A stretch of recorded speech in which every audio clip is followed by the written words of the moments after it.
the live look-in webcast. Thank you for joining us here on YouTube as we record. EB, if you're ready, I am ready. We can go I'm ahead and ready. knock How this off. lumpy Here that we is. go. It's very lumpy. All right. You set? Okay, I'm going to go ahead and start recording. Here we go. Episode 2016. Here we go.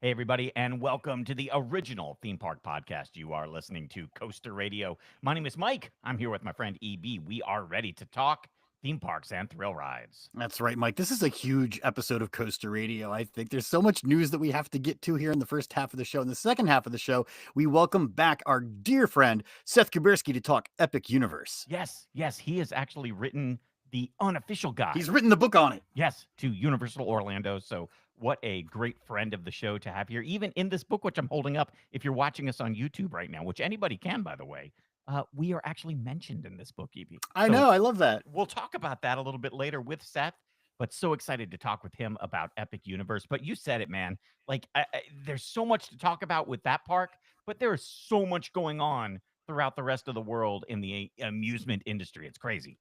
Yeah, some really big things. And Mike, one that's near and dear to our hearts, and that's going to be our first drop. I know. So at the beginning of every season, we do our Coaster Damas episode. Yes. You know, and for new listeners who don't know what that is, it's where we make predictions about what is going to happen. And a lot of times, year after year after year, the same predictions come up. I feel the big news from last week is one of those predictions that comes up over and over and over again. But now it's happened. Well, and I'm trying to remember if like I gave up on it and I didn't include it this year, because I do include it most years, that Six Flags America will close. And Mike, Six Flags announced that Six Flags America in Largo, Maryland, outside the DC area, it's closing. Right. This is the end. This is the end. Is it November 2nd, November 5th? Yeah. The end of this season. That's it. No more Six Flags America. Yeah. So you got to at least give Six Flags credit that they aren't doing the same thing they did with King Dakar and some of these other roller coasters where they just shut it down and don't After give the anybody. season. Yeah. At least in this chance, they're like keeping the park open all the way through the Halloween time. But then after that, I mean, they're not selling the park to somebody else. They're not saying, hey, somebody else come in and save it. It's gone. I mean, they're selling it for real estate, man. And I'm surprised. I remember, I mean, we've talked about Six Flags America. I mean, we talked about it on last week's show. And somebody called in and said, "Oh my gosh, the park's doing great. They've got new trains. They've retracked sections of Roar. Superman's got new trains. It's going to be a great season." And I even said, "This is the year I'm going to go back to Six Flags America and give it another chance." Yep. I guess I better do it because I hope you do. Yeah, I hope you do. I hope it's not just talk, Mike. I really do hope that you do get to go back again to your home park one last time and experience everything that is Six Flags America. Yeah. But do people care? Is this one of those things where people come out and they're like, "Oh, it's so horrible and I'm so upset," and it's like, you never went to the park and you always badmouthed it. I mean, yeah. You know, I was looking at a lot of the online chatter, and while people were always saying the same thing, well, it's a bummer to see any park close, there was nobody who was really like lamenting. I mean, I haven't seen the dumb online petitions go up or anything like that. You know, people are talking about the wild one. They're saying that that's the oldest roller coaster in the whole chain. it's 107 years old. I think Yeah. it's over 100 years old. It's the oldest roller Mhm. coaster in all of the Six Flags chain. Yeah, it relocated to the park. It was in the 80s, I think, and Yeah. when it was the Wild World at the time, Right. right? And it was the Wild One. But even that coaster, that's not on anybody's list, Yeah. right? Yeah. I mean, I can't imagine anybody coming in and saying, I'm going to save that roller coaster, which is a little bit of a bummer because it is historic and does have the ability to move. We'll get into all the rides and which ones could move later, but did this surprise you at all? Or is this something, I mean, you were one of the ones who were saying from the beginning, this park probably does not have long to live because of how expensive real estate is in the DC area. Yeah, no, I've been saying this for many years Yeah. here on Costa Radio. I think going way back, Yeah. talking about this park, and I think it's 500 acres in the DC metro area. Hmm. So this is incredibly valuable property. Yeah. I'm surprised that they didn't also announce Elitch Gardens, which is the other one that keeps coming up on at least my Coasterdamus predictions. That park is right there in the middle of Denver. Yeah. Um, Ugh, so and these parks that have valuable real estate, they just don't bring in the money and that the chain wants, yeah. right? And so and think about it, you are like you're a fan, but Mhm. the Mhm. GP, they have a choice of parks in the Yeah. DC area, whether Yeah. you're in Maryland or you're in Virginia or you're in the city proper. You can drive an hour or less to Six Flags America, Yep. or drive an extra hour and a half, and go to King's Dominion Yeah. or Hershey Park, Right. parks that are leagues better than Six Flags America. So, Mhm. yeah, who's going to Six Flags America? It's Yeah. fine. Close it. Better rides, better Uh, roller coasters, better Nobody's service. gonna miss it. Yeah. Nobody's gonna miss it, Mike. Nobody's Yeah. gonna miss it. And Yeah. no, and if we want to get into the coasters, nobody's gonna miss any of these coasters. Not a I one. I don't think so. There's not one there that you make a pilgrimage to go ride, Nope. And I was hearing from somebody who was in the park this past weekend. They said that like maybe 200 people were in the park, and look at other parks around the DC area, Kings Dominion, Busch Gardens, Hershey Park, these other parks that are open right now have tons of people in there. You Mm-hmm. you see the parking lots full and stuff. The thing that I'm surprised about is that at Six Flags America, their water park always did better than their dry park. Sure. And Sure. I am surprised. I thought maybe that the dry park might go, and that sits on a lot of acreage. I thought maybe they'd keep the water park because that is probably profitable, but probably not as profitable as selling the land that it sits on. But I was surprised that maybe they didn't keep a water park in the DC area. Wouldn't it be interesting if and Six Flags, I think they did say that they have a contract with a company that's going to prepare the property for development, Yeah. which I assume just means raise the whole thing and turn it into a grassy field. Yep. Um, it would be interesting to see if a developer came in and said, I want to build a 500-acre planned community with all of these homes and all of this mixed use development. And you know what it's going to have? A wave pool, Yeah. Yes. Right. right? Yeah. Yeah. Just keep, Sure. or it's going to be Keep like, it. and in the middle of the shopping center, a slide tower. Right. Right. Yeah, keep Yeah. it. Yeah. Keep the wild one. I don't know. Yeah. It would be fun if somebody would do that and actually keep a little bit of something behind. And maybe it doesn't even have to be a ride or attraction, right? The front gate is cool. It's impressive. It's a big, you know, what is that? It looks like a big old American building, right? The brick and the Oh columns yeah. and the whole Yeah. thing. And Very or colonial. yeah, or keep. I don't know. I You don't know. might be It's able just to keep that as kind of a little park area, like, and I'm not talking about a theme park, but like a park of some kind yeah, with a water fountain or sure. something, or I don't know, something. Yeah, like a town square kind of a thing Yeah. for a planned community, and you could, Yeah. build the high-end movie theater on one end, and then build all of the high-end bougie shopping with the apartments above, and then the Sure. row of townhouses. No, I think so, or any other. I mean, we got a Windseeker there. I don't keep a couple of attractions. Why not keep a couple of attractions? Who wouldn't want to have, you know, I like I your don't idea. know, a wild mouse, in their town. Yeah. It doesn't have to be a whole park. It's an interesting thought. It's an interesting thought for sure. Or just leave like a which park left the corkscrew? Like they tore down the ride, but they left the corkscrew Oh just as theming, yeah. Right. Right. right? Let's just do that. Just Maybe. just leave. Yeah, What do you think Six Flags saves and moves to other parks? I nothing. mean, you don't even think the flats? I think some of the flats will go to Oh other yeah, parks. sure, sure. Anything that they can pick up and move, right? Like Yeah. they've got a Nebulas. Oh yeah. That's certainly going to go somewhere. That's new.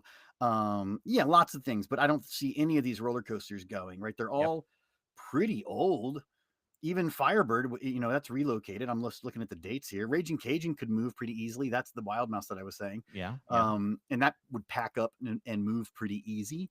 Right. Um, so probably that, but they're not taking Superman. They're not taking the Mind Eraser, Right. it's a Right. Vekoma Hang and Bang from 1995. They're not going to move the Joker's Jinx, right? That's the launch coaster. I could see that moving because it's compact. You think? I could see. I mean, imagine if they moved that to like Michigan's Adventure or something. That's an easy one to disassemble and put back together. I Maybe. suppose so, but I mean, again, this is a coaster that was built in 1999. Yeah, it's old. At what It's point old, do but you? but I wonder how much of its service life is left. Exactly. I don't know. Yeah. I don't know. I'm gonna go out on a limb and do a May Coaster Damas You're if gonna I pick some can. coasters. You're Well, gonna pick winners and losers here. not so much a coaster. The Nebulas. It's a Yeah. brand new ride, and Yep. King's Dominion just got rid of their Berserker, which is a Ooh. ride right in the front of the park, and that's a Uh-huh. big empty space right now. I could see that Nebula's being plunked right there, and it's a great thing as people come in, they see that cool looking Very ride, visual. very Uh-huh. visual. Yeah, I can see that going to King's Dominion. Okay. It's not far to move it, you know, and it's Yeah. brand new. I like I that. could You're see that. picking the ride you're saving and you're predicting where it's going. Yeah. That's a good double prediction right Yeah, there. and a lot of people in the chat room bringing up Lost Island. That's a park that looks at attractions that are, from either closed parks or parks that are getting rid of rides. And What are they gonna take? What are we saying that they're gonna take? I I'm trying mean, to I find I could see that Joker's Jinx going. Like there are some of the rides, like you said, like Superman's not going anywhere. That's too huge of a footprint. Um, the flying coaster, no. Like I don't know. Maybe the floorless, maybe I don't know. I doubt it, but like I really think the flats. You're going to see flats going all Yeah, over to parks sure. everywhere. So, Sure. Yeah. but man, Oh well. shocking, right? Like we always. It's one of those things that when I saw the news, you texted me and I was shocked, but not surprised. Like, is it possible to be shocked but not surprised? Right, sure. It's like, oh Yeah, wow. yeah. So Yeah, that was yeah, coming. I knew that was coming. Sure, and it's a bummer. it'd be like any sort of news coming out of the White House. Oh my yeah, I guess that makes Right, right, sense. exactly. It Yeah, wouldn't matter what it was. we're kind It of would used be to like, that these I can't days. believe it. Yeah. Yeah, it makes sense though. Yeah, and the bummer to me though is like anytime this happens, like it affects real people and real families. What was it? 75 associates work at the park full time, which is a lot. I was surprised it was that many at full time. Because I know there's a lot of seasonal people who come in, but that's a lot of jobs, and I'm hoping those people maybe can go to other parks in the chain. But It's a big chain. I would think that they would offer them, yeah, opportunities. but still, then you're moving, you're uprooting your life and moving.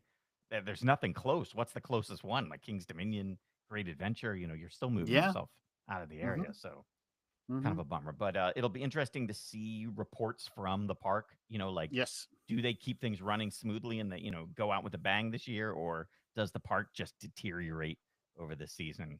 So we'll see. I think I will go. I will go to say Good. goodbye. Yeah, for sure. Good. Yeah. Go say goodbye. That's Yes. nice. All right, Mike. There's another one. I think this was probably also up there as a first drop contender. Let's get to our first of our quick hits. Quick hits. Yeah, like this almost like over. I mean, the Six Flags news was huge, but this would have easily been the first drop any other week. Disney announcing plans just the other day to build a park in Abu Dhabi. This is wild, right? I mean, Yeah. this is another park they're going to put in the middle of the desert where nobody wants to go, and it's going to be super Ah, expensive. yeah. But I guess this isn't Disney again. This is them contracting out the Disney brand Yes. for Yes. somebody else to build it, just like Tokyo Disney Resort is owned and operated by Oriental Land Company. This Right. is going to be what's the company that runs Ferrari World? It's the same company, right? I think so. Who is it there? It's That's who's going to be operating and running this Disney park. Miral. Is it Miral? Is that who it Okay, is? that sounds Yeah. right. Yep. Yeah.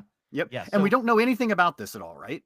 nothing at all. I mean, there's nothing except some very Vague concept vague. art. Yes. Yeah. Where it just looks like a completely different style of Disney park. I mean, you don't see it. What looks like their castle looks like this big crystal structure. But you don't see the traditional lands, at least from this artwork. You see something that looks completely different. No, yeah, it's kind of like an AI watercolor Yeah. Yeah. sort of thing that Mm-hmm. we're looking at in this earliest concept art. People are saying this is going to be plopped down on the coast, so it does look like at the bottom of this concept art that we're looking at water. That might actually be the coastline. Right. We see this crystal tower. Could that be Elsa's castle? Oh, Could that be maybe. a frozen castle? Is that going to be the castle? And then if you look off to the far right, what kind of structure is that back there? Is that a Tower of Terror? Oh, it does kind of look like that a little bit. You're Could right. it be? Right? And then as we go across the back, we see some lines. We see what could be, what is that thing right there? That orange that spikes up into the sky. Then we see something that could be a roller coaster. all the way on the left side, and then down Yeah, at the yeah. bottom. What's that half moon looking thing? Is that Tron? Oh, Could that be? yeah. I mean, maybe they're taking more of like the modern things. They're not actually looking at like a traditional hub and spoke And then we Disney see park. roads. It looks like they're in the center. It looks like roads. That could be the Cars ride, right? Yeah, The new Cars maybe. attraction, Yeah, yeah, perhaps. Anyway, it's really interesting. We'll have to see how this develops. But this is going to be Disney's seventh resort destination. Um, and it's going to be super high tech. I'm sure it's going to be super modern. It's going to have different yeah, IP. It's going to make people want to go there. Um, yeah, it's gonna. If you've got infinite money, you can build a Disney park. yeah. That's the lesson here. What I like about this is, Disney Imagineering loves this because they're essentially being hired by this company that has unlimited money. Hmm. And so they are going to be able to all of a sudden do all of this research and design. They're gonna dig deep into the. There's no way this is ever going to be funded file, Right, right? And then right, bring right. that out. Yep. It's going to be exactly what we see at like Tokyo Disney Sea when all these amazing rides get built over there because it's not being paid for by Disney or Disney Imagineering's budget. It's being paid for completely by another organization. So all of a sudden, it's going to be the exact same thing. We're going to start seeing all these outrageous ride systems and new things. It's all going to be built there, and maybe we'll get it here in the United States, maybe. But odds are you're going to have to go there. But I keep thinking about that interview that you did with Nick Hudson earlier this year, and Mm-hmm. where he talked about going to parks in that region of the world and how essentially he was saying they were empty. Mm-hmm. And that it was not like the parks here where thousands of people are there per day. It was really more like hundreds.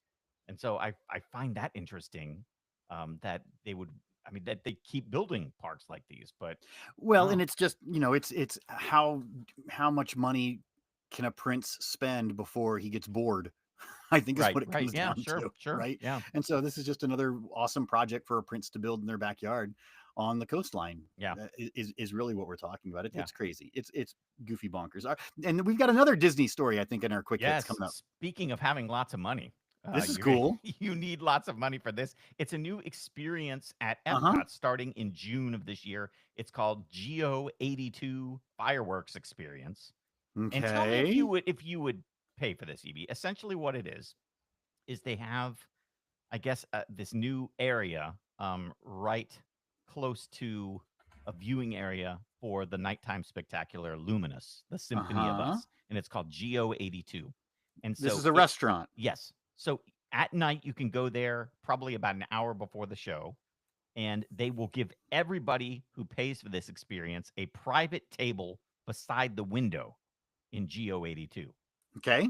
And they say you're perfectly positioned to enjoy the dazzling views of Luminous, the Symphony of Us, their nighttime spectacular. Here's what you Out the get. window, though. I don't want to be out the window. I want You're to be out the window. outside. Yeah, you don't get to be outside. You're looking through a window while you Uh, eat a tasting tower of savory light bites. I see this in specialty sips and culinary creations. That's right. And then during the show, you get a selection of sweets, but you get basically a glass of champagne or an exclusive event cocktail. And Uh it does huh. say cocktails. So maybe I was about to complain that for the price of this, which I believe, let me see where it is here. Did I see that it was like $187? Is that how much it Whoo. was? Yeah, I want to make sure I get that correct. But yeah, I believe it's like around $187 or so.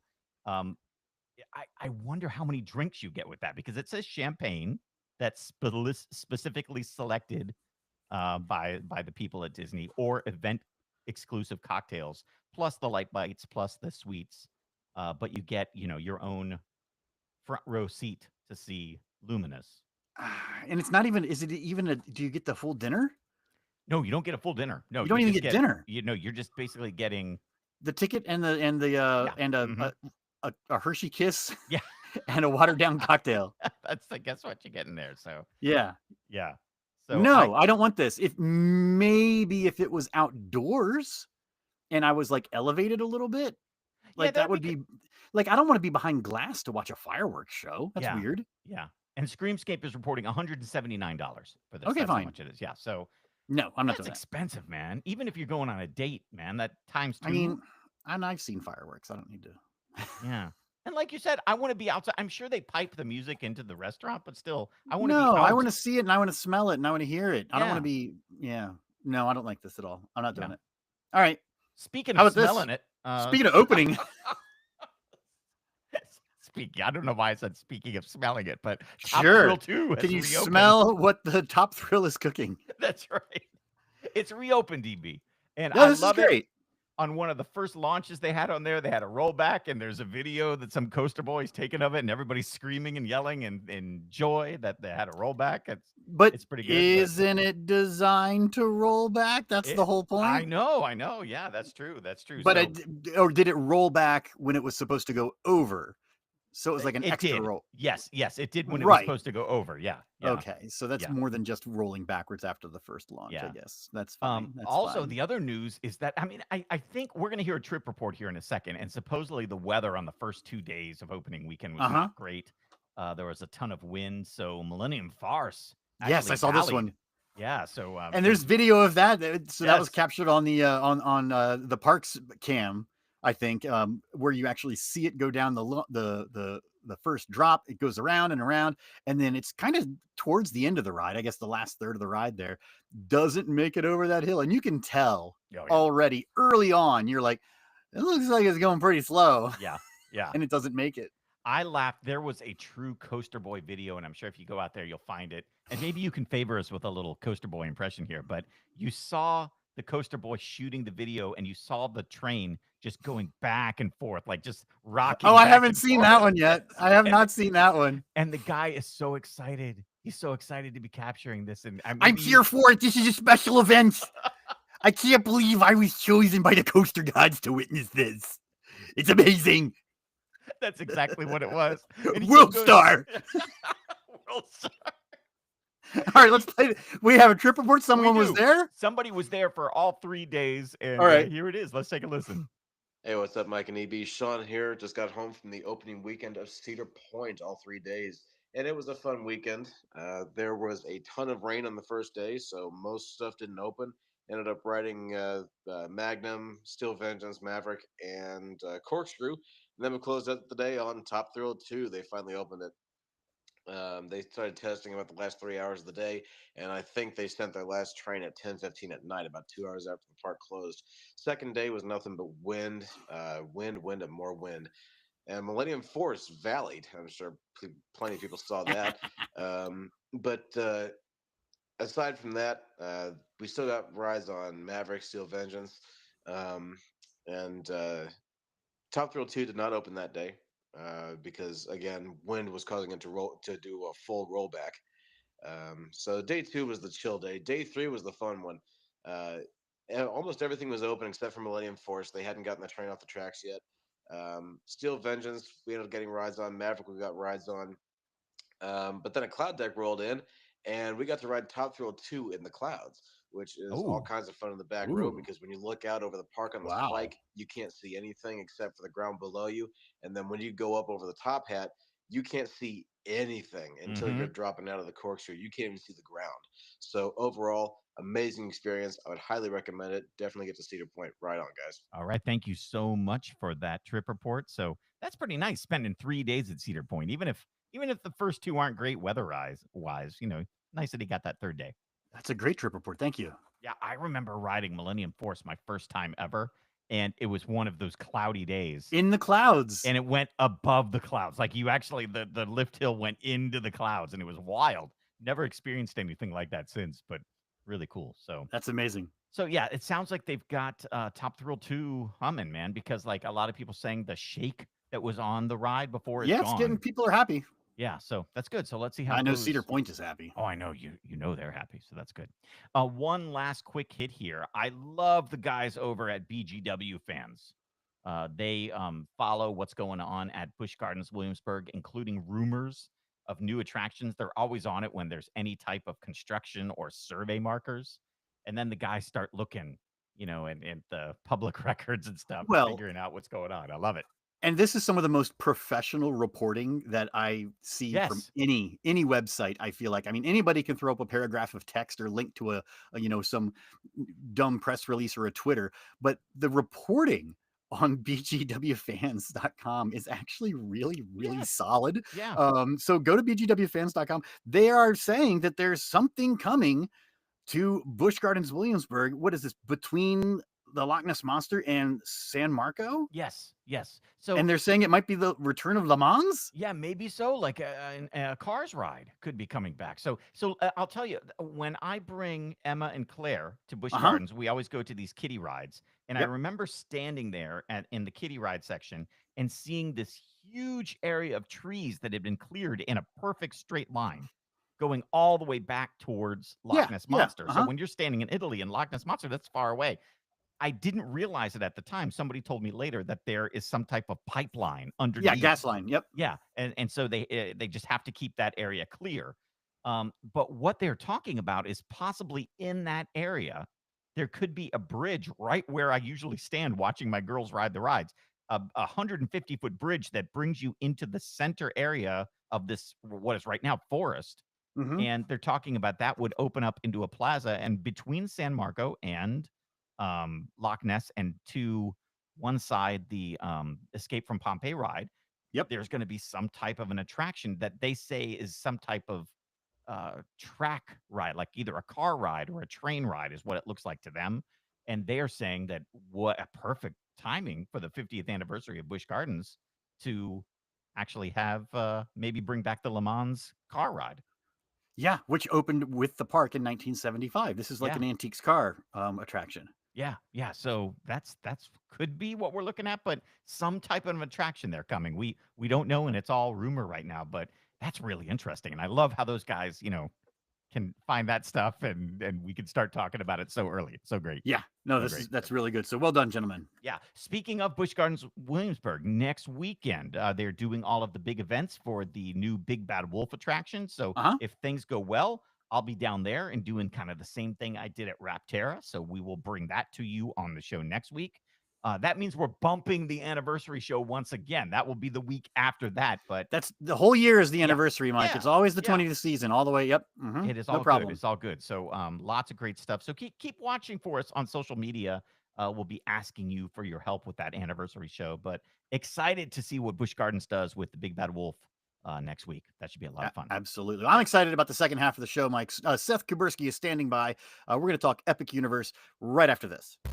This is Coaster Radio. Perfect timing. So now let's get Seth in. He is calling in right now. That was EB. You and I nailed it with the timing there. Oh, That was good. nice. Did you? Okay, I was worried he was waiting. Nope. He just came in. So hang on. I'm going to bring him in right now. Hey, Seth, how are you? Hey, how are you? Hey, Seth. Doing great. Sorry to keep you waiting there a few minutes. We were just wrapping up the segment right before. No problem. Thank you for doing this with us. This is going to be fun. Oh, there we are. Oh. Hello. Oh, there Great. we go. There we go. Cool. Great. You're seeing us and hearing us okay? I can see you and hear you. How's my audio? Oh, it's perfect. Great. Awesome. Yeah. Awesome. Sounds great. Yay. Thanks for doing this. Yeah, this will be appreciate fun. I was looking back over our old emails and like it's been like a year and a half since the last time we talked, I think. Oh, like yeah. Yep. 20, but then before then it was 10 years. So Oh my I'm glad gosh. that the gap is shortening. Yeah, see, it's shortening. Good, That's right? so good. So I'm excited. We both are excited to talk to you about Epic Universe, just to catch up on it. But also, we'll start talking about the book first. I think that would be fun, absolutely. just as a great way to kind of get into it. Because I have some good questions about it too. And thank you. Great. The publisher sent us both ones. Yes, so. thank you. Excellent. Good. I will make sure you're still on our list. We Lillian, who was our longtime publicist, retired. Oh, okay. She was probably the one that you I think you so, used is to that- email with back in the day. So Oh, yeah. Anytime you want to get a hold of me, you can just email me directly because Okay. I don't really have someone taking up her job right now. So. Okay, perfect. We'll just go right to you. That's great. It's such a great book, though. I was actually reading it on a trip I was on, and the Disneyland. Awesome. One too. So I had both of those. Good. But it's fun. It's fun just to kind of read, even if you're not planning a trip right away. It's fun just to read about it. I mean, that's how I got started with the unofficial guides as a little kid who couldn't go to the parks, and I would take the books out of the library and I just read the books with Yeah. no ability to actually go on a trip. So I remember doing that too. I would like check out like all the different guidebooks Yeah. from the parks and just like Yeah. obsessively read through them and stuff. So, well, we are going to pick up just because this segment is right out of our break, so we'll just pick up right Okay. there and jump right into it. And Mhm. about how long do you want to go, just so I know how little or I much to think ramble? I think we'll probably go like 25, 30 minutes if Oh, that's okay, cool. that's Yeah. easy. Yep. If talking Epic Universe, I can easily fill Oh that. yeah. Yeah. Come on, Yeah. And I think what we'll do is like just start off with an overview and then maybe go land by land, that Mhm. or works. That section works. by section. Yeah. And Neither of you guys have been. nope. No. Okay. Nope. Yeah. Any So it'll be plans? great. It'd be nice too. I and No, maybe we've we got talk. listeners though that have tickets. Yeah. Right. This was the ideal time to go. During this preview when they've had capped capacity has been like a miracle. And I don't think we're going to see anything like that again, unless the economy crashes and burns, and Yeah. then it'll Yeah. be easy to walk on to Yeah. Battle of Right. the Ministry. I was thinking that too. That once it goes into like the grand opening, after that, it's just going to be slammed. So, well, let's talk about that too because I'm curious Yeah, we about your can thoughts on absolutely. that. It's interesting because I spent the day talking to Len Testa and going over all the statistics that they've been scraping for the touring plans computers to Oh wow. process. And boy, this this park's beautiful, but it's got issues. So we Yeah. can talk about that for Okay. Oh, sure. good. All right. Great. And do you want to do a quick mention about what they're doing in the England too? Do you want to talk about I just like your mean, thoughts, like just overview? yeah, I mean, we could absolutely touch on that. I Okay. don't have a lot of details beyond, the very sketchy stuff that they've Yeah. given out. Like I have some speculation, and Yeah. No, that'd be but perfect. That'd be yeah, great. don't Okay. ask me anything about. Everyone was calling me this morning asking me about Disney Abu Dhabi, and Oh, I'm right. like, Right. Yeah. We I'm talked a little bit about that. I'm So I can talk to you about Yas Island because I've been there, but that concept art I have never seen more blurry concept art in my entire life. I can't even tell you, like, is that on planet Earth? Is that what is that? Is oh, that I know. land? Is that what? I don't know. Yeah, we were trying to It's parse that's anything we could from that's it. like So something you'd see like in the Museum of Modern Art. Like, yes, right. like Yeah, is it a Evie was cow? saying it was like watercolor, like just crazy. Well, cool. And just like always, we edit everything. So if you want to stop and say something over, feel free. All Everything right, gets I will try chopped not up. to. Try to let Okay. it flow. All right. Awesome. Okay. Well, here we go. Standing by. Welcome back, everybody, to the original theme park podcast. You are listening to Coaster Radio. My name is Mike. I am here with EB. Tons of things happening in the amusement industry, as we talked about in the first half of the show. But EB, wouldn't you say the biggest story in a decade is Epic Universe at Universal Orlando? It's arguably one of the biggest stories ever in the history of Coaster Radio for the past 20 years, Mike. Yeah, yeah, and it's so great to have our next guest on. He's been on the show many, many times. Great friend of the show, and we were talking with him before we went on the air. His unofficial guide to Universal Orlando 2025 is something that got sent to both of us. Seth Kuberski joining us once again here on the show. Great to Welcome, have you. Seth. Thank you, Mike. Thank you, Evie. It is always great talking to you. Thanks for having me back to talk about this really exciting time for Universal.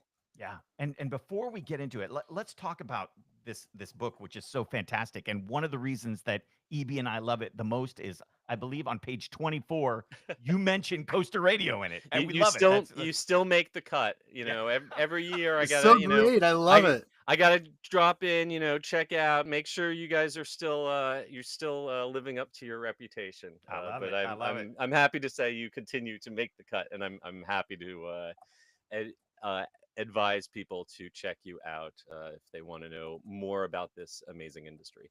Oh, great. Well, we were saying before we started the interview that, like, even if you don't have immediate plans to go to Universal Orlando, it's such a great book to read because it gets you excited about Yeah. everything that's going on there. And there's so many, trivia and tidbits and learning ways to navigate the park. So, talk to us about what it takes. I mean, because this is a book that gets updated Yeah. year after year. So, Yeah. what does it take? Like, I'm sure it's a year-round effort It to keep. it absolutely is, between this and the Disneyland book that we publish, and then I also help out. We've got a Walt Disney World book. We've also got a Disney Cruise Line book. So keeping the Mhm. unofficial guides Rolling is a year-round effort. It's like as soon as you get one book to a deadline, there's another one lined right up. But what it takes is a village. We've got a great team. Obviously, Bob Sellinger and Len Testa, who had the series before I came on board.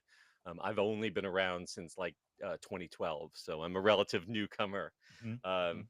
but and this year, every year, we have a whole team of editors and various consultants. But the person who really came on board this year and made a huge difference was Alicia Stella, who a lot of people know from her Orlando Park stop. She is amazing about breaking news in the theme park industry, especially at Universal. And I could not have written a book about Epic Universe a year before it opened without her help. Yeah, because I remember back a long time ago when for the first rumblings of Hmm. Epic Universe were going on. I think she was the first one to sort Yeah. of plot out a rough idea of what the lance might be, and I think she got it pretty She much on the she's nose, right? Mm-hmm. it is eerie if you go back and look at some of her early blog posts from nearly a decade ago, the first hints of it and how much stuff panned out to be absolutely right in the end. She's she's Yeah. she's not a spy, and she's not a fortune teller, but she has an incredible ability to research patents and trademarks and public construction permit filings and interpret all this arcane documents and turn it into an idea of what a park is going to look like that hasn't even been built yet, and Mm-hmm. she pretty much nailed it. Yeah. So Awesome. yeah, Awesome. so she's been a huge help, and since um, you know the park has been in previews, I've gotten to spend time with her in the park. Going around geeking out over stuff that Yeah. we got right, and also taking lots and lots of notes on some of those little details that we did get wrong. Things change, and we might have been right on some things at one point, but by the time the park opens, things change. So. How do you feel, Universal has changed so Mm. much in the last Oh, 10 years, 20 years or so ugh. even. Like talk to me about how Universal is sort of fitting in not just in Orlando, but Mm. worldwide in terms of like the types of attractions, the types of hotels and just everything that's going on. Like I really feel like they have taken huge strides forward Yeah, in the last and I, 10 years or so.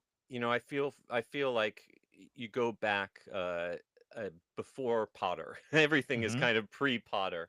Universal was very much and also ran to Disney. It was uh, arguably their technology had always been better.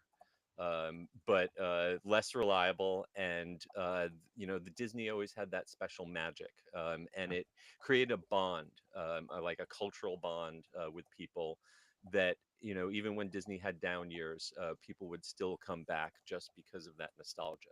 I think Universal has kind of reached a tipping point where kids who are young who went to Universal in those early years and remember things like Ghostbusters and Back to the Future. Those are the brands that Universal is hauling back out now, and Hmm. promoting through parades and possible upcoming attractions and special events. And so that kind of nostalgia that was once reserved just for the Disney experience, I think Universal is laying claim to. And with some of the IPs that they have, especially How to Train Your Dragon, Super Nintendo World, they've got IPs that are a lot more relevant to today's kids than Mm-hmm. Mickey Mouse is. Yep. Yeah. Well, let's jump into some Epic Universe talk Yeah, because let's how do many it. times have you been? So I got a very early press visit the Hmm. first day that they allowed anyone to have cameras. And gosh, I wish I had gotten to go one of those days before they allowed anyone to take Hmm. out their phone. That was my dream, to walk around that park without being tempted to Oh, pull out yes. my phone. Yeah. Yeah. But I was there for the very first press day, and then I purchased annual pass holder preview tickets for 4 days out of 5 Oh, last nice. week. Hmm. So Wow. I Cool. had a very full Epic experience Yeah. last Excellent. week. Excellent. So, what do you think is the best way to do this? Should we like sort of like talk to us about like going into the park Yeah, and yeah. like kind of go So area by first, area? let's talk with like the elephant in the room. This is not like the old Universal where you could just walk from Universal Florida to Islands of Adventure right next door. Hmm. This is a whole new campus that's several miles down the road. Hmm. They built dedicated bus lanes to get you there. They've got the buses are really nice. They're electric. Um, it's about 15-minute door to door from the old Universal to the new one, which is like about like going from Magic Kingdom to All Stars on a good day. Hmm. So it's not a bad commute. But you can also just park right there. They've got their own valet and regular parking and everything. Oh, nice. Or if you stay at either the Helios Grand, which is the new hotel like built right into the park, or the Stella Nova right across the street, you can walk right in. Like the Stella is less than a 10-minute walk. Hmm. Oh, okay. I didn't know Yeah, that. Oh, that's good. really Okay. Yeah. super convenient, super Hmm. convenient. So it's the entry feeling, the opening plaza, Celestial Park. It you got some of the DNA of the old port of entry at Islands of Adventure, Hmm. Hmm. but in a kind of grander, mythological, inspired. It really reminds me of sections of Tokyo Disney Sea. A Oh, lot of this park wow. reminds me in a good way of Tokyo Disney Sea, Hmm. where you get these great vistas across amazing landscaping and water features, and the whole center of the park feels way bigger than the main street and the hub, um, and it just creates this kind of zen feeling. There's a custom soundtrack that's very chill. It's a very relaxing environment to just park yourself on a bench and relax, which is something that not a lot of other theme parks really encourage in the same way. Hmm. Now, And yeah, when you went to the park, how long did it take you to realize these things that you're describing about, I mean, the feeling? What did you get it at, like as soon as you walked in? You were like, it's "Oh, this reminds me of this, and I can feel this," or did it take a couple of visits and then reflecting back? Yeah, I mean, the vibe of the place really came across very quickly. And even that Okay. first media visit, like we were all, I was with a bunch of really seasoned theme park reporters who have been all around the world to different parks. And as from the first time we were all walked in and just kind of standing around in the opening area and looking at the statues, looking at the trees, we were like, this is a different vibe. This feels different. Knew there right isn't away. there isn't the immediate weenie of I've got to sprint to this ride. You feel like strolling and kind of Yeah. soaking in Hmm. the atmosphere of Celestial Park, and that kind of, because you have to keep coming back to Celestial Park in the center. It's this very unique, not the hub and spoke design that we're used to, where all the lands connect around the edge Yeah. like in Disneyland. You go into a portal here and you are immersed in that world until you come back out. And so Interesting. Yeah. Celestial Park kind of works as this sorbet of like this palate cleanser in between each experience. But then it also has a really great innovative carousel that is more of like a dance than a traditional merry-go-round. Hmm. The horses or the animals, which are all based on constellations, rotate both in a wheel and then a wheel within a wheel, and then they rotate each on their own post, and it all moves in sync to this very chill vibe music. Cool. And Stardust Racers is, I keep going back and forth whether it's the best roller coaster in town or the second best next to Velocicoaster. Oh, yeah. Velocicoaster has the theme, it has those animatronic dinosaurs, and it has that Mosasaurus roll. But Stardust Racers has ejector airtime like I have never experienced in Wow. my life. Hmm. Wow. It really like I keep saying that the first time I went over the first hill on the green side, which is the more intense side, in the back row, I saw my soul come out of my mouth. I just Yeah. I was trying to run on my Apple Watch something that would record G forces. And it got well in excess of 4Gs before Whoa. it kind of blinked out on me. So I have no idea how intense that ejector airtime is, but it was up there. And it seems like, at least in some of the videos I've seen, I mean, you are racing for most of that ride. Like, Yes, it's really a beautiful layout of yeah, side by side, and at first you're paralleling each other, and then at the halfway point you start interweaving, and it yeah, becomes a dance, and it's worth sticking around past sunset. The queue instantly triples as soon as sun sets yeah. because at night the track is pitch black with no illumination. The trains have these LED lights, and Hmm. it's just truly magical, even being off ride and watching them dance through the sky. It's Awesome. it's a work of art. Yeah. And did I actually see a flux capacitor on the back of the Yes, trains? Is it it's got really Yes, some. there? that's Like, so You know, funny. wow. there's a very deep backstory of Celestial Park that is not really explicitly expressed in any way to the guests, but there's lots of little Easter eggs that are kind of drawn from all different kinds of fiction. So not only is there a flux capacitor from the DeLorean on the back of each Stardust Racer, Hmm. but the operator control panels are modeled after the time machine from the 1950s movie with Rod Taylor. Oh, So wow. it's got that old Hmm. Victorian kind of steampunk look to it. Hmm. Cool. It's really it's a beautiful coaster, and it's very it's just on the edge of being too intense to re-ride, but then you're like, no, I got to do that I again. have to. I got Yeah. to try the other side now. And yeah, I'm looking forward. Right now, they were only running 2 trains on each track. I'm looking forward to when they get that up to full capacity. It's going to be a people eater. Oh, yeah.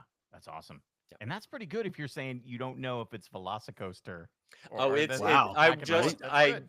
just got home an hour ago from riding Velocicoaster again, and Velocicoaster is actually getting a little rough. Oh, It could maybe hmm, use some downtime. It's still the uniqueness of that layout, both the top hat and yeah. then that Mosasaurus roll. There's nothing on Earth like the Mosasaurus roll. Every time I think I'm going into the water.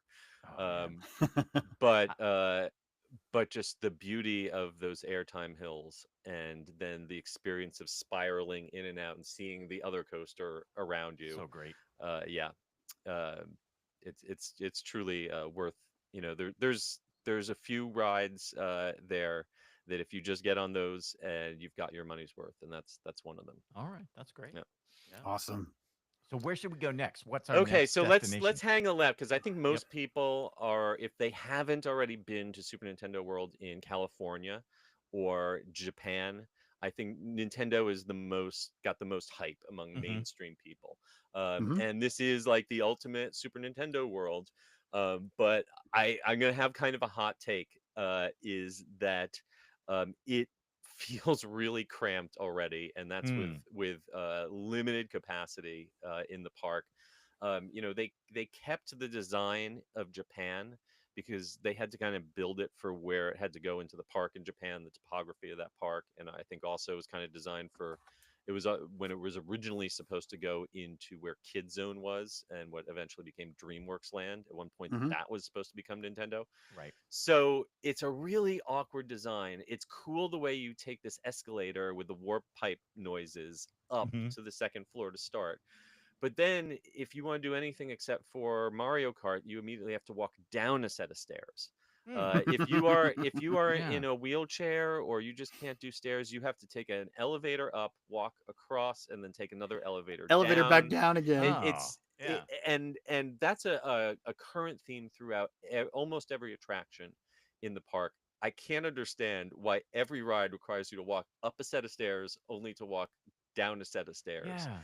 I get that in a Six Flags type park where you're basically just roller coaster tycooning the roller coaster down, and then just drawing the queue line. However, doesn't Yeah. matter. But when you're creating a themed environment, and you could design this however you want, put the load station wherever you want. I don't know. Yeah. Huh. It's kind of maddening. So Is it Mhm. is it Super maybe Nintendo crowd World is control, or is it when you walk up and you get the view, right? There's like the a views reveal the or a views are reveal when amazing, you and walk out, right? it is an absolute, and I will say, is an absolutely stunning reveal. It looks amazing on paper, it looks amazing in pictures, it creates an incredible environment, but it is, in terms of crowd flow, it is kind of a cluster. Hmm. um Wow. and it's a shame because it's got three of the rides that I think are going to be most in demand. You've got Mario Kart, which, everyone's dream is to be in real life Mario Kart, right? Yep. Yeah. And unfortunately, this ride is not fast. I hope the word has gotten out by Yes. now. This Yeah. is a dark ride. It's augmented reality. The technology was really, really cool when they designed it for Japan like a decade ago, like before COVID. Now, like, I think the state of the art's kind of moved forward, and I hear a lot of people complaining that, like, they have trouble getting it to focus, it's jittery, it's, Hmm. they don't really get how it's supposed to work. Some people really love it too. So I think it kind of, like, a web slingers or a smuggler's run, it's going to be split between people who get really addicted to it and people who are like, okay, that was fine. Yeah. um, Right. Yoshi is the only family friendly, all ages, slow moving dark ride in the park. Hmm. It's not even a dark ride, it's an outdoor ride, which means it's susceptible to rain, which is a big Oh. issue for the park Yeah. that we can touch on. And finally, you have the only, like, true, other than for roller coaster, prototype, one of a kind, the Minecart Madness, the Donkey Kong ride, which is, that experience of being in a car that actually flies off the track and jumps Yeah. from Hmm. one track onto another, and it looks amazing. It's an amazing ride to stand there and watch other people ride it. Unfortunately, it is rough as heck, and Oh not no. not in Yeah. a fun, bumpy, old-fashioned wooden coaster way, Yeah. but in a, you are sitting on the end of a long boom that is connected to a second hidden track, real Hmm. track, and that length, that distance, from where the actual track is to where you are mounted and seated and your heart line is, means that any little side-to-side vibration down below translates to a lot of side to side shuffling. And Hmm. that's not the kind of roughness that I like on a roller coaster. Yeah. That kind of lateral shaking, it makes the whole thing feel like a janky wild mouse Oh that, no. that you'd get Yeah. at a carnival. Yeah. It's got some fun animatronics, but between the fact that it's only four passenger cars, and, if they can get it to dispatch at the maximum rate, it'll barely chew through 1,000 people an hour Ooh. at Oh at no. at the Yeah. absolute best. And every time I've gotten in line, it's broken down. Mm. So as someone who's gotten a couple rides on it, I gave it a second chance. It's going to be a while before I give it a third chance. Yeah. Yeah. Yeah. Does it work though? Does The the track? illusion Yeah. The is illusion. amazing if Yep. you're standing off ride, Hmm. or if you're sitting in the front row.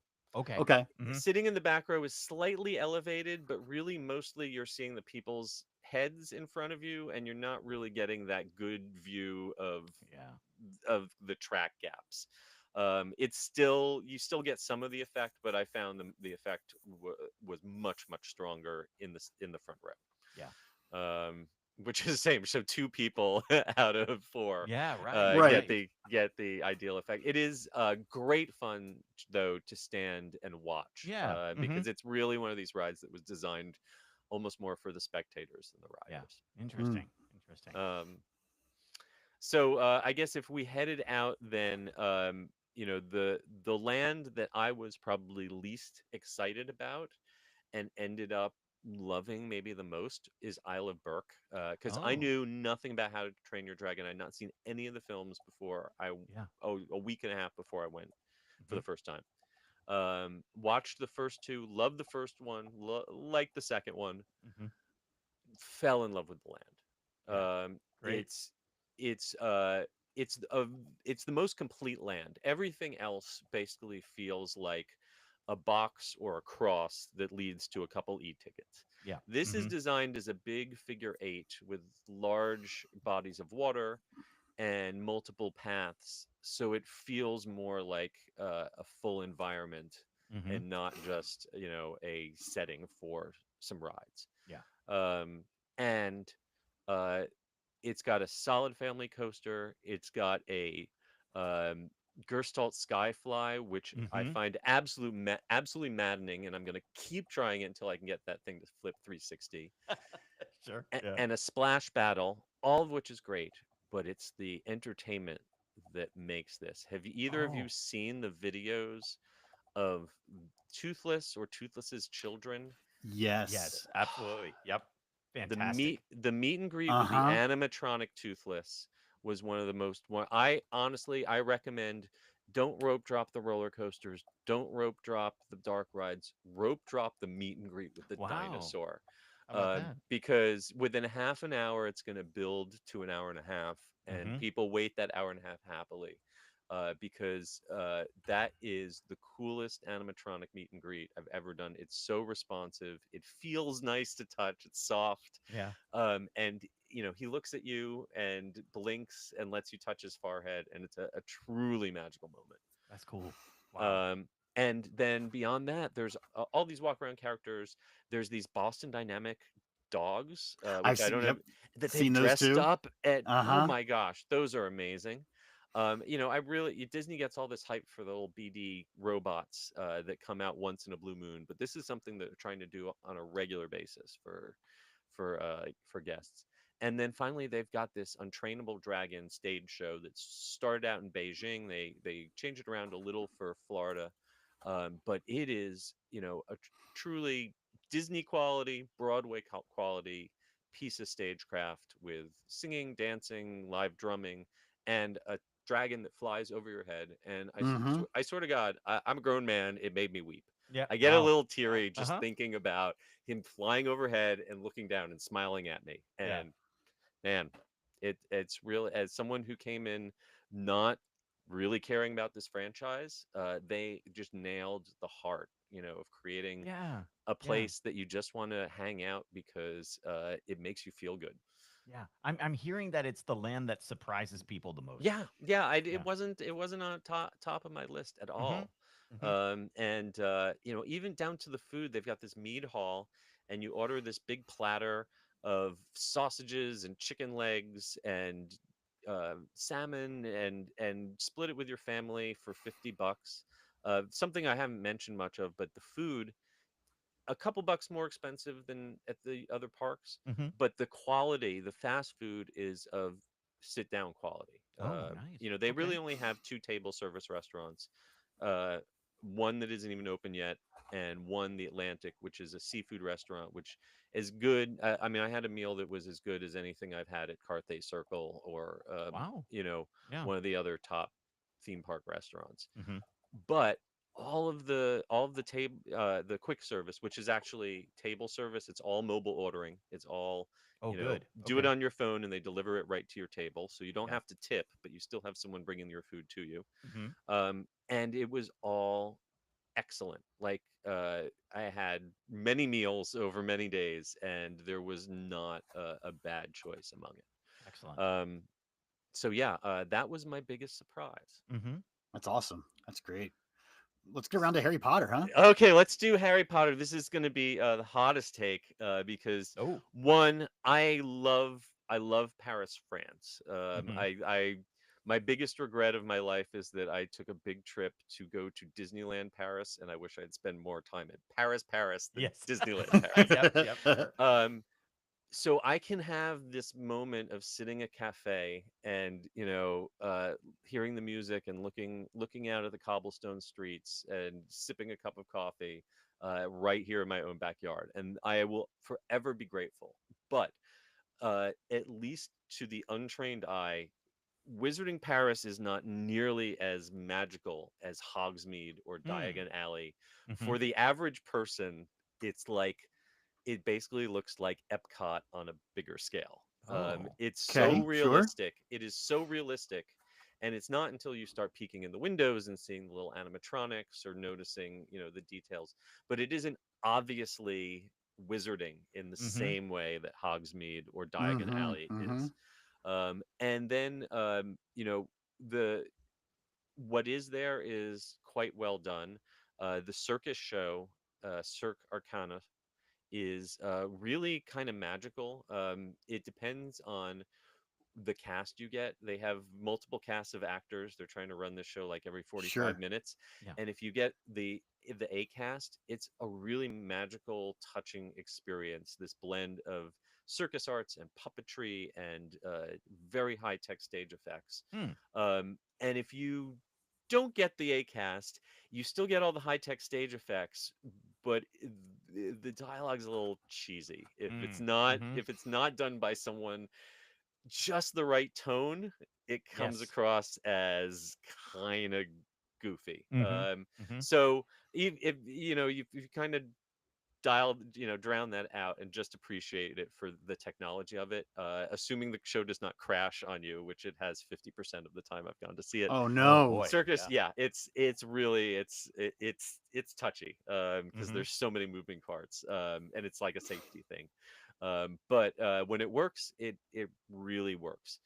But the elephant in the room is Battle at the Ministry. Uh, Yes. Right. so I am happy to say that this is the single best dark ride I have ever been on Oh. anywhere in the world. If Okay. the only competition really right now is the Frankenstein ride, which is a different kind of Okay. experience. This Mm-hmm. is this is if you are the kind of person who appreciates the blending of media and physical things Yeah. to the point where Yeah. you can't tell what's a screen, what is physical, where it feels like you're wearing 3D glasses except there's no 3D glasses. I dig those kind of rides. Yeah. And I think Universal got the balance between physical props, digital screens, animatronics, almost perfect. There Mm-hmm. are a couple moments I will say for the first 60 seconds of the first time I was riding this, I was like saying to myself, those are amazing screens, but there's a lot of them. For the Right. first Right. minute, you're like, that's a screen, and there's another screen, and there's another screen. And then you hit a moment in the ride where, without spoiling too much, if you imagine that moment of going into uh, the AT-AT room in Rise of the Resistance, where you Yes. pull in Mm-hmm. and you see Mm-hmm. that huge room, and you're like, I've never seen any of this scale. Imagine that, except the animatronics are so good that you actually think they could be a real person, not Wow. not Yeah. just like Finn, the stormtrooper mannequin, Yeah. stiffly moving back and forth, but really like having every time I've been on the ride, someone next to me has been like, "Is that a person?" Wow. To the only animatronic that I could compare making me feel that way was the first time I saw the Wicked Witch from the Wizard of Oz in the Great Movie Ride when that Yes. originally opened, and Yep. you're like Mm-hmm. that has to be an actress Yeah. because an So animatronic fluid. doesn't move Mm-hmm. that way. Yep. This is like that next level when you see it. There are a few points where they're doing the digital projections on animatronics, and it's Mm-hmm. way better than Anna and Elsa, but it's still a little uncanny valley. Yeah. Yeah. It's still not perfect, but just the flow of it, the storytelling of it, the sense of scale, like multiple moments in it where you just say, "Oh wow, I how did they do this?" And that's not even talking about the queue getting up to it. If you take everything from the Gringotts queue and everything from the Forbidden Journey queue and plus them Wow. and Mm-hmm. increase the Mm-hmm. scale, increase the scope, um, the queue is worth walking through even if you never get on the ride 100%. Yeah. Um, Talking about never getting on the ride. Yes. This is. I was interested to hear about Right. this. Okay. Yeah. So Right. so we've done some estimates when this is finally up to its full potential. If they finally, I'm looking at some statistics that we were calculating earlier.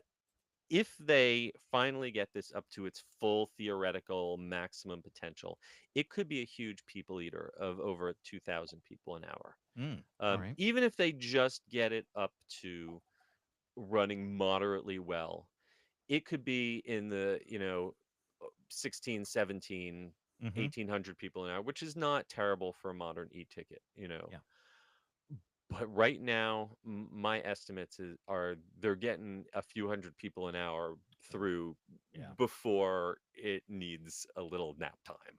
Yeah. And it's there's so many delicate moving parts. I myself got a very fun ride through where in the very first scene all of the video froze and we returned to like a neutral position, Mhm. and then got to like kind of float through the whole thing, seeing the videos all like running out of sync or just frozen, and getting to see all the scenery reset.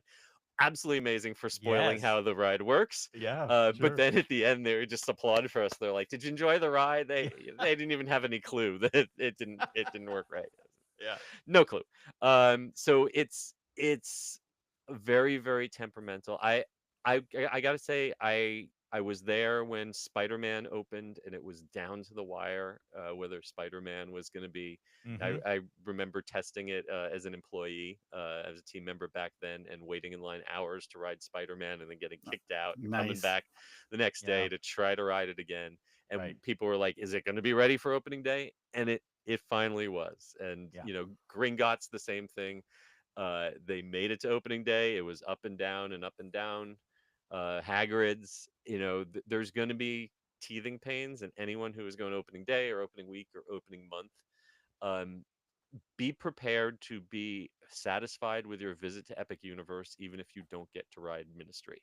Yeah. I know they're actually during previews shutting it down entirely for a couple days to work on it, but they're letting people walk through the queue. If you get a Oh, chance to nice. walk through the queue, that's almost an attraction enough. It's Yeah. a Yeah. phenomenal experience, and hopefully you'll come back in a few years. And Yes. Yeah. all of Universal. I mean, this is what Universal does. Going back to the days of Jaws and King Kong, they open something that is just never quite ready for prime time, Yeah. and early guests, we early adopters are guinea pigs. I paid a daily fee for 4 days of attempting to ride Battle of the Uh-huh. Ministry. I gotta say, personally, um, they are currently using a virtual line system, which everyone I know who is in the know says they are doing everything they can to not have to do that on opening day, Oh, good. because Yeah. they know everyone hates it. No Mhm. one likes the virtual line system. Virtual line systems are great for people who know how they work and how to game them. Right. Like I was great with it on Tron or Guardians of the Galaxy because I knew how to work the system. I know how to work this system, and I still was 0 for 12 over Oh, 4 days, three yeah. attempts a day, knowing every trick in the book, every tool. Yeah. 0 for 12. Yeah. And if So you can't do if it, I like, can't figure yeah. it out, Mhm. I very luckily had a friend one day who did get it, and that's how I got my one ride there, and then I had gotten to do it during the press event. Yeah. Um, but yeah, I I was I spent way too many hours staring at my phone. There's lots of vlogs out there and people giving you tips. My tip is just make peace with the universe and Yes. accept Mhm. that Yes. you will Yeah. not ride it. And if Yep. Make somehow peace with you Epic happen, Universe. if you somehow happen to ride, great, but don't count on it, don't plan on it, don't Yeah. expect it. Yeah. That's a good way to look at it. I like that Yeah, because then you're not just going to be be zen. disappointed, but you might Yeah, be yeah. thrilled Yes, if you do exactly. get on it. Yeah. Mhm. Exactly, exactly. Mhm.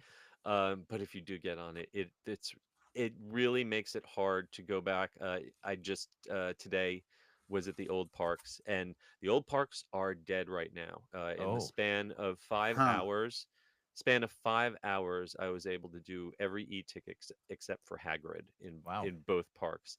But Wow. Okay. going back, Ooh.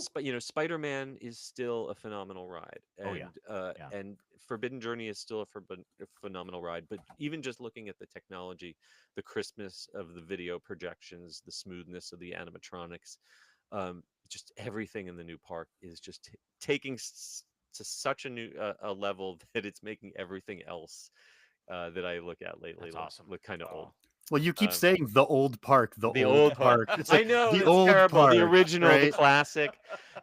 I think that over the next couple of years they're gonna have to pour some love. We know that Hollywood Rip Ride Rocket is going Yeah. away, and that Mhm. the smart money is on something similar to that spinning Fast and Furious roller coaster that they're putting out in Hollywood. Yep. And if that happens, then that Fast and Furious ride that's got to be on the chopping block. And Simpsons, I think the Simpsons days are numbered. Hmm. I know that they want a place to put Pokemon. I know they want a place to put Legend of Zelda. They've even hinted at that by having a stained glass window of Link in the Super Hmm. Nintendo store in the new park. Hmm. So I think the original parks are gonna get some love, but it is very obvious right now that all the focus is on Epic Universe Yeah. for sure. Yeah. Now we don't have a lot of time left, but you No, but did we say got it. already that you said already that the top two dark rides out there right now. Yes, One, it's neck and neck, well, and what's the let's get into the monsters. Monsters Dark Universe. Unchained. Monsters Unchained is the signature e-ticket at Okay. Darkmoor, which is Uh-huh. the Dark Universe. This is an updated reimagining of all the classic monsters, and you are going into the manor of the great great granddaughter of the original Henry Frankenstein. Amazing queue, Hogwarts, like Forbidden Journey, as a Halloween Horror Nights. Like no jump scares, but just the detail, all of the Easter eggs. If you like the old classic films, and even if you aren't, it's got enough information to catch you up. Yeah. Hmm. You've got a pre-show that has the two best animatronics. The fluid Yes. movement Hmm. of the ones in the Harry Potter ride is one thing, but the expressive face on the Victoria Frankenstein, I had to look at it. Yes. It's a combination of physically moving and projected at the same time. So you get expression and wrinkling of the brow and nuance of the Yeah. blinking eyes that Hmm. like just it is very very uncanny. Yeah. And then the Frankenstein, the way he walks, the way he moves, that pre-show alone is e-ticket. And then everything you liked about the Forbidden Journey ride system, that Kuka arm, taken to a further extreme, more thrilling, more time on your back, being thrown forward. Hmm. Not as terrifying as a haunted house, but the closest thing to jump scares that we've ever had in a theme park Oh, dark that's ride. cool. Yes. Hmm. Um, Great animatronics. Even when a bunch of the animatronics are not working correctly, it's still just such an incredible experience. The screens are just there to kind of give depth and to fill in some of the gaps, but there's so much physical over and Yeah. over again. You've got real things coming at you in your face. And it's got a sense of humor. That's what makes it most Oh, re-rideable. Just cool. like Yeah. just like Spider-Man, it's got this quirky sense of humor, and so much character. The spinning roller coaster they've got right outside it is kind of disposable. It would be a great coaster if it was about a few 100 feet longer, but Hmm. it Hmm. ends just when it's getting good. But the atmosphere, you got to spend time in there after dark. Oh, yeah. It's a Right. good thing that they just extended the hours till 10 p.m. Hmm. I'd be happy if they opened this park later and kept it open until midnight because it is gorgeous at night. Yeah. The lighting, the atmosphere, especially in they've got smoke pouring out of the village well, and you see the lightning crackling, and it's just a dream come true for old school horror Oh, yeah. nerds like myself. And like the Burning Blade Tavern, Oh, that, yeah, that just, I mean, yeah, amazing, right? here's a hint. You don't have to stand there waiting for it. If when you hear the bells, then you go over to the tavern because the bells signal that the tavern is going to burst into flame. Oh, man. And it does this whole big dramatic build up with music, and you can hear the villagers with the torches and the pitchforks. And finally, you hear Frankenstein moaning. It's amazing. That's so cool. And then go inside the Burning Blade Tavern and order a crossbow, which is a strongbow cider with black currant mead, Ooh. and it's really well balanced and it's really Huh. potent. Oh, And they man. have these characters called hunters who hang out there. Ask them about any of the monster heads that are on the walls, and they have a story for each and every one. Oh, that's cool. That's Okay. cool. Cool. Yeah. You were mentioning the monsters ride, and I have been trying so hard to not watch Oh, it's hard to POVs, avoid those and POVs. it's hard, especially if you're on Instagram because people are putting it on there. They So just pop up. yeah, Yeah, and so can't they scroll. showed this part of the pre-show, and I was like, all right, let me just see what this is Yeah. because I saw the Frankenstein animatronic. Hmm. I thought the Victoria Frankenstein character was a real actor. The Yep. first time I walked in Yes. there, I was like, "How how is that an animatronic? Yeah. You see it up close, and you see it's projectors from multiple angles. It doesn't have that, Anna and Elsa and Frozen, Right. Mm-hmm. glowing face thing. The blend of the physical and the digital is just perfect, and that's something you see over and over throughout the park. Um, Kind of the way Iowa with Spider-Man in 3D was a generational leap back in Yes. 90, Mm-hmm. 99. This is kind of the next big generational leap in technology, uh, that makes it hard to go back to the old stuff. Yeah. Yeah. And that's one of the reasons I love Universal so much is I remember going to Islands of Adventure in Hmm. 1999 and them saying back then like this is the most technologically advanced theme Hmm. park in the world. Yep. It seems to me they've done it again, Yeah. but even bigger this Yeah. time. Yeah. And it's a wonderful thing, but it's also it's a dangerous thing, Mhm. because this is Mhm. this is a park with some of the best e-tickets in the world, and some of the most amazing atmosphere in the world. And there is, if you start digging into things like the interactive wands and the power up bracelets, there is a ton to do. I spent 4 days, and while I did do every single ride, I didn't necessarily do every single experience, Yeah. all the meet Mm-hmm. and greets and everything. There is depth to the park, but I feel like there is a lack of those B and C tickets, those Mhm. mid-tier rides that soak up capacity, that people can get into line and, can reliably wait 20 minutes for instead of 2 hours for. The people movers, the teacups, the Yeah. those Yeah. kind of low impact, family friendly, even the another omnimover, that kind of thing that soaks up capacity, and then also that doesn't go down for technology, Yeah. Yeah. or user error, Right. or also for rain. That's this park's big Achilles heel. For a park that is built in a state that has increasingly unstable weather, Mhm. where Mhm. our summers are more extreme in terms of heat, and our falls are more extreme in terms of the hurricanes we get. It's almost a criminal that there, in a few years the trees will grow in, so there'll be more shade. Yeah. But there are literally only three attractions in the entire park that can run in heavy rain. You got Mm. Mario Kart, Mhm. you've got Monsters Unchained, and you've got Ministry of Magic. And Yeah. Ministry of Magic, that'll be overwhelmed. So I mean, it really, there's just nowhere to go for all Mm. these people, when we had, lightning close enough to the park this week, when it rolled in and just shut everything down, Yeah. and that's really rough. So I think, I'm sure Disney's building their new park in Abu Dhabi on Yas Island, and I'm sure in that big blurry concept art, there's a lot of indoor attractions and coverings and canopies. I liked when I was in Tokyo Disneyland the way they had the covering over their main version of Main Street, and lots of alleyways where you get from one area to the other without being outside. And I really wish that Universal had taken that tack with this Yeah. park.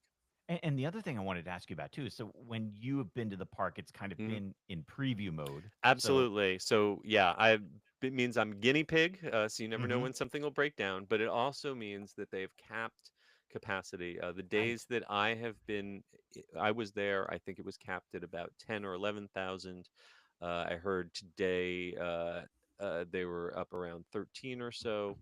Um, I think that opening day, I think it's going to be capped under 20,000, because they Mhm. want opening day itself to be as smooth as possible. But when this eventually goes up to 30,000 people a day, 35, 40,000 people a Wow. day, Mm-hmm. Yeah. I think Yeah. it's going to get really uncomfortable. Mhm. They've already got plans for expansion. You can already see the expansion pads getting prepped. Yep. Um, I think they've got things like temporary entertainment like cover bands and random atmosphere characters, the kind of Yeah. things you would hire for a wedding, that they've got in Celestial Park, just to kind of create a little more of something to occupy people's time. Mhm. Mhm. But I do think that when this park is packed to the gills, you are definitely going to hear people shouting that there is not enough to do. Yeah. Which Yeah. is a shame because this, along with Tokyo Disney Sea and Epcot, depending on the season, is one of the few theme parks that I could go to for a full day and only do a couple of rides and still feel satisfied because there's Yeah. enough atmosphere, there's enough street entertainment, there's enough, just immersion, that I don't feel like I have to just run from attraction to attraction. And I think if you look at Epic in that way, then it's a really complete package. It's a really well balanced park. My wife hates theme parks to the point where, like, normally she's got a 4 hour timer, and when it hits 4 hours, she's just like, "Take me home. Yeah. I'm done." I'm done. And she stayed with me at Epic from opening till close, and she was Oh, she was dead tired, but even on our very last ride, she was like, "I'm glad I did that. We had fun." Wow. All So right. that's wow. that's saying something. That is. The That highest is. compliment Yeah, is yeah. it's tolerable from Yes, Seth's the wife. the wo- the wife acceptance factor Right. is Yeah. very Yeah. very key. Oh my gosh. Yeah, so I hope that people have a good time and don't get put off by the growing pains, because there's definitely going to be growing pains Yeah. this summer.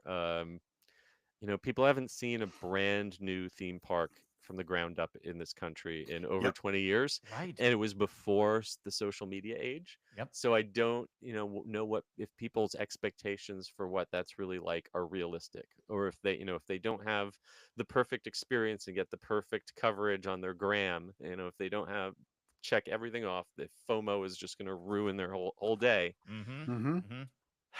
Maybe don't come opening season. Yeah. Wait. Yeah. Maybe Wait. give it a Yep. little time. Mm-hmm. Yeah. This fall, early September, ticket prices drop. First week of September is a great time to come. Yeah. That's what Hold I'm hold thinking off too. till then. Yeah. Yeah. That I was actually kind of thinking that myself, that if Yep. that might be the time. Oh, Yeah. now that the Because word's out, now everyone who's listening to this is there gonna you go. go, and There now you that go. There you go. now it's There crowds you will go. go up. There you go. Seth, thank you so much. This Yes. has been Oh, thank you. I'm fantastic. sorry to take up so much of your time, but I No, can ramble on. We didn't even get to touch on the project that coming to Great Britain that Oh finally yes. got approval. I just know a lot of it seems copy and pasted from other parks, Mm-hmm. mostly Asian parks. They know they don't want to cannibalize the Orlando park because UK people all come to Orlando, but that roller coaster on the far left side, That Back to the Future that Courthouse Back to Square, the right? Future Courthouse Square, Uh-huh. they did an amazing job with Fan Fest nights at Universal Hollywood. That's Oh been so yes. cool to see And that. Yeah. if they could create a year-round, uh, Hill Valley experience, I will fly over just for that. Me too. Well, Me and too. yeah, it kind of makes you wonder, was that a little bit of a test as doing the fan experience over here, right? Like, can Everything we is a pull off? test. Yeah. Yep, everything is a Everything is test. a test. Yeah.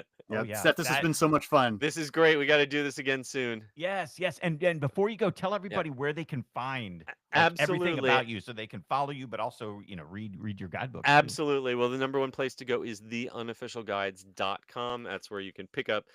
copies of all of our books. We'll ship it directly to you. There you go. And I'm on social media at The Unofficial Guides and at S. Kuberski. Great. Seth, thank you so much. This has been Thank you for having fantastic. me. I Love learned talking so to you. much tonight. So I appreciate it, and our audience does too. Thank you so much. Anytime. All right.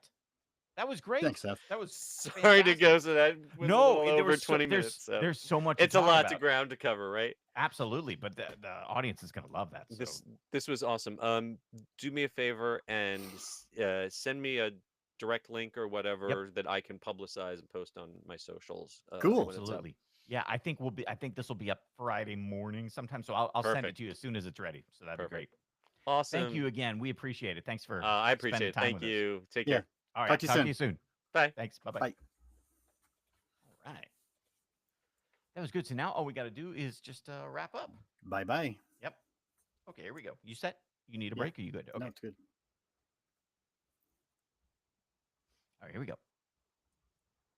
Oh man, it was so great to talk to Seth once again. Like I think that is somebody that I would love to hear from more often. Like even like a couple times a year, just to keep us updated on, because he's not only covering like what's going on at Epic Universe, but all the parks in Orlando. So great to hear from him.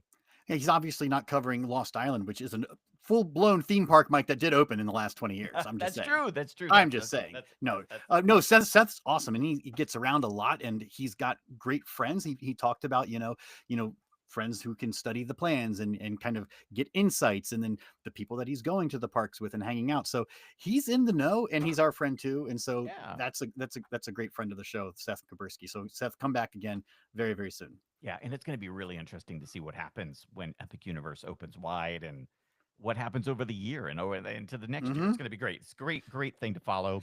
Well, and he was saying the teasing of what else is to come, right? Are we Yeah. going to get Pokemon? Are we going to get the Legend of Zelda? What is going to go on the expansion pads that we're already seeing over there at Epic Universe? It's going to be great to keep looking ahead and seeing what's next. Yeah, the Universal parks are so interesting to watch because they're always pushing technology, even from the old days. Like you mentioned, Jaws. That was a ride that pushed technology probably faster than maybe it should have been, but it was awesome.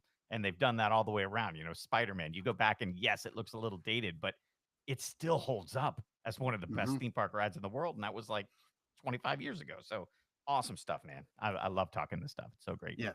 Very cool. So thanks to Seth, our great friend. Thanks to everybody listening. And thanks to our friends at patreon.com/Coaster Radio. If you want to support the show, go to Patreon. That's the best way to do it. You can chip in $1, $5, $10, whatever you think.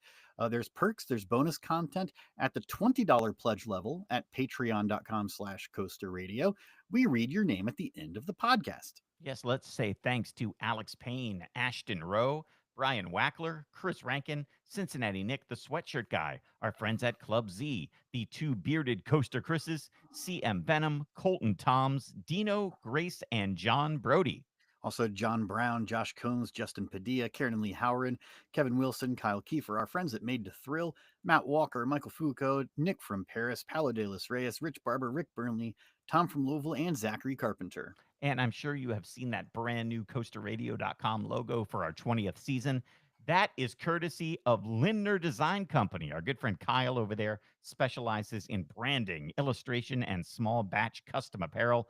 You can find them on Instagram at Lindner, LINDNER_design. That's right. Thank you, Kyle, so much. And if you want to get something with a logo on it, go to the coasterradio.com website, scroll down and find the t-shirt shop. There's t-shirts, there's a beach towel. Mike, yeah, there's also a coasterradio.com thong. Oh, it's true. there. It's there. So yeah, go to coasterradio.com. You can find all the ways to support the show, all the links to social medias, the referral links at the top for hotels.com and Amazon. But of course, that t-shirt shop, you want to go and get the that great logo on a t-shirt and start wearing it into the parks. That's what I want to see. I want to see people taking pictures with the Coaster Radio swag in the parks and then calling your triple for it. Yeah. And even though our audience is like 90% dudes, like I've heard that wearing a thong to the theme park is pretty comfortable. It's a great way to get people to give you space in the queue line. That's right. You don't want people right up on you. No, just show up where, yeah.